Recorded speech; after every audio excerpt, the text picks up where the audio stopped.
Right on the dot.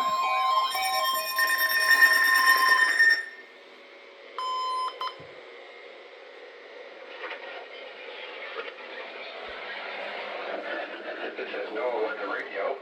24-hour voice of your National Weather Service. This went off this morning. Warning and alarm for transmitters in the Florida listening area. Originating from Western Florida. This is also a test of the same system.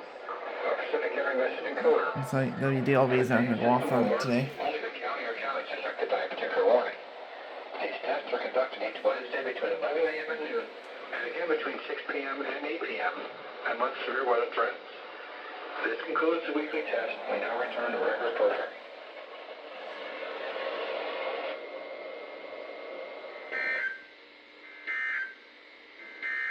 The Sarasota Breeze and Climate Summary for this evening as of 5 p.m., December 10th, 2025. Today's high temperature was 71 degrees. This high was 5 degrees below the normal high of 76. That went off this morning. The record high is 86 degrees, which was last set in 1998. Today's low temperature was 57 degrees. This low is 1 degree above the normal low. This is WXKD3. The record low is 29 degrees, which was set in 1917. No precipitation fell today, which leaves the monthly This went off this morning. 1.71 inches. That's that.